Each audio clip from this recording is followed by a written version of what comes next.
NEET പരീക്ഷയിലെ ക്രമക്കേട് അന്വേഷിക്കണമെന്നാവശ്യപ്പെട്ടുകൊണ്ടും രാജ്യതലസ്ഥാനത്ത് വിദ്യാർത്ഥികൾ നടത്തിക്കൊണ്ടിരിക്കുന്ന സമരത്തിന് ഐക്യദാർഢ്യം പ്രഖ്യാപിച്ചുകൊണ്ടും കോൺഗ്രസ് പ്രവർത്തകർ അങ്ങാടിപ്പുറം റെയിൽവേ സ്റ്റേഷനിലേക്ക് മാർച്ചും ധർണയും സംഘടിപ്പിച്ചു.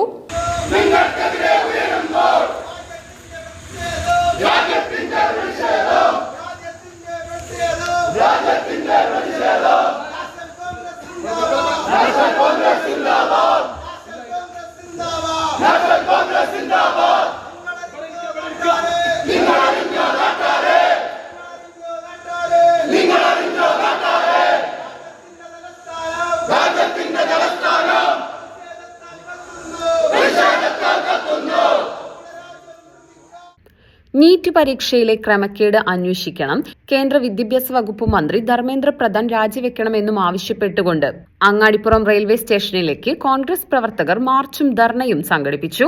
രാജ്യതലസ്ഥാനത്ത് വിദ്യാർത്ഥികൾ നടത്തിക്കൊണ്ടിരിക്കുന്ന സമരത്തിന് കോൺഗ്രസ് ഐക്യദാർഢ്യം പ്രഖ്യാപിച്ചു. രാജ്യവ്യാപകമായി നടക്കുന്ന പ്രക്ഷോഭത്തിന്റെ ഭാഗമായി ഡൽഹിയിൽ രാഹുൽ ഗാന്ധിയെയും പ്രിയങ്ക ഗാന്ധിയെയും KC വേണുഗോപാലിനെയും അടക്കമുള്ള നേതാക്കളെ ക്രൂരമായി മർദ്ദിച്ച പോലീസ് നടപടിയിൽ കോൺഗ്രസ് പ്രതിഷേധിച്ചു. ധർണാ സമരം ജില്ലാ കോൺഗ്രസ് കമ്മിറ്റിയുടെ ജനറൽ സെക്രട്ടറി KS അനീഷ് ഉദ്ഘാടനം ചെയ്തു. നമുക്കെല്ലാം അറിയുന്നത് പോലെ രാജ്യത്തിന്റെ തലസ്ഥാന നഗരം കഴിഞ്ഞ 10-20 ദിവസമായി രാജ്യത്തിന്റെ തലസ്ഥാന നഗരം ആളിക്കത്തുകയാണ്. കഴിഞ്ഞ 2 ദിവസമായി ഇന്ത്യ രാജ്യത്തെ വിദ്യാർത്ഥി സമൂഹം നടത്തുന്ന വലിയ പോരാട്ടത്തിന്, ആ പോരാട്ടത്തെ മുഴുവൻ അടിച്ചൊതുക്കുന്നതിന് വേണ്ടി നരേന്ദ്രമോദിയുടെ നേതൃത്വത്തിലുള്ള ഗവൺമെന്റ് മുന്നോട്ട് പോയിക്കൊണ്ടിരിക്കുന്ന ഒരു സാഹചര്യമാണ്. സാധാരണ പോലീസ് ഒരു സമരത്തെ ലാത്തിച്ചാർജ് ചെയ്യാറുണ്ട്, സാധാരണ പോലീസ് കണ്ണീർ വാതകം പ്രയോഗിക്കാറുണ്ട്, ജലപീരങ്കി പ്രയോഗിക്കാറുണ്ട്. പക്ഷേ ഇന്ന് വരെ ഈ നാട് കാണാത്ത രീതിയിലുള്ള അതിഭീകരമായിട്ടുള്ള നരനായാട്ടാണ് ഡൽഹിയുടെ തെരുവോരങ്ങളിൽ നടന്നുകൊണ്ടിരിക്കുന്നത്. പ്രിയപ്പെട്ട രാഹുൽ ഗാന്ധി ഇന്നലെ ഈ സമരത്തിന് ഐക്യദാർഢ്യവുമായി അവിടെ ചെല്ലുകയാണ്. നരേന്ദ്രമോദിയുടെ ഈ ഫാസിസത്തെ ചോദ്യം ചെയ്യാൻ ഇന്ത്യ രാജ്യത്ത് ഒരാൺകുട്ടിയുണ്ട്. രാഹുൽ ഗാന്ധി അവിടെ ചെല്ലുമ്പോ, സമരത്തിന് അഭിവാദ്യം ചെയ്യാൻ ചെല്ലുമ്പോ രാഹുൽ ഗാന്ധിയെ തല്ലിച്ചതക്കാൻ ഒരുമിട്ട പോലീസ് ഉദ്യോഗസ്ഥന്മാരോട് ഞങ്ങൾക്കൊന്നേ പറയാനുള്ളൂ: കാലവും ഭരണവും മാറും എന്ന കാര്യത്തിൽ സംശയം വേണ്ട.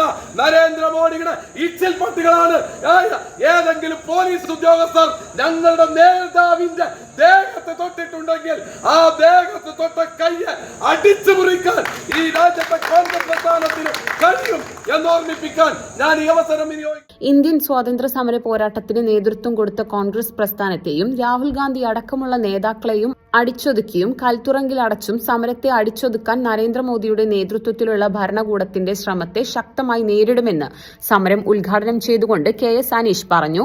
ചോലായിൽ കുഞ്ഞുമൊയ്തീൻ അധ്യക്ഷത വഹിച്ചു. P Shaharban, Vipin Puzhakkal, Faisal M Valambur, Sabu Panangangara, T Muraleedharan, Baby Varthachira, Saibunnisa, Ashraf Thirurkad, Seythalavi Mampally, Sherifulla, Nani Valambur, ഒടുവിൽ അഷ്റഫ്, മാത്യു PT, കേശവദാസ്, മുഹമ്മദ് അമൽ തുടങ്ങിയവർ പങ്കെടുത്ത് സംസാരിച്ചു. നന്ദിയുണ്ട്. ഇന്നോളം എത്തിയ ഞങ്ങളുടെ ഈ സുവർണ യാത്രയിൽ നിങ്ങളുടെ ഓരോ ആഘോഷങ്ങൾക്കുമൊപ്പം ഞങ്ങളെയും ചേർത്ത് നിർത്തിയതിന്. Beauty mark gold and diamonds, specially for U.